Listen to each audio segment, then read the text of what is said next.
Well, voters in Iowa's 1,874 precincts held their caucuses in their public buildings and private homes today across the state as the nation watched to see who would emerge as the leading candidates. KTVU's Mark Curtis is in Des Moines tonight with a live report on how the Iowa caucuses work and how much influence Iowa could have on the race for president. Mark. The interesting headline in the Des Moines Register today, it reads, "Now you decide." Of course, the big question is here, was Iowa deciding for Iowa? Or was it deciding for the entire nation?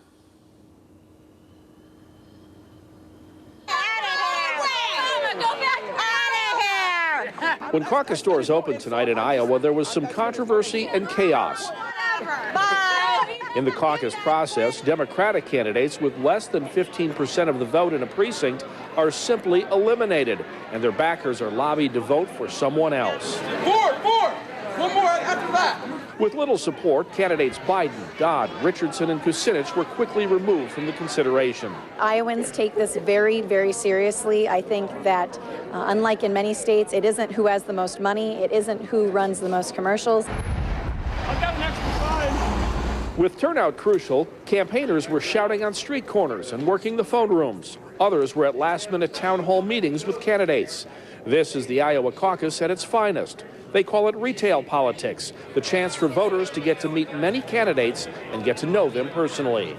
Absolutely. You do get a sense of that when you meet them face to face. I've met Ron Paul twice, and he's a very genuine person. I think he's real, and you get that sense when you do meet him. Less than 10% of voters were expected to participate in these neighborhood meetings where they vote for their preferred candidates. It's a folksy but formal process that could let small state Iowa have a huge influence on who becomes president. Today, Iowa's governor defended the system. We vet the candidates. This is kind of like spring training. You've got to put these candidates through the test to see if they're ready to compete on the national stage. There are dozens of satellite trucks here from all across the United States, but this is a story with interest well beyond our borders. This morning, we talked to television crews from Spain and the Middle East who say even the little Iowa caucuses have potentially worldwide implications. And that is an impact that is not lost on former Des Moines TV news producer turned Chris Dodd supporter Matt Johnson. While he agrees small-town Iowa wields disproportionate influence, voters here have a moderating impact on national politics. Iowa has, we're not too fundamentalist when it comes to religion. We're not too crazy when it comes to left-wing issues. We're very, very passive, and we're very, very nice people.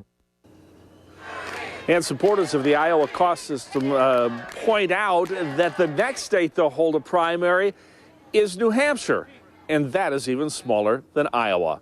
We're live in Des Moines. Mark Curtis, KTVU Channel 2 News.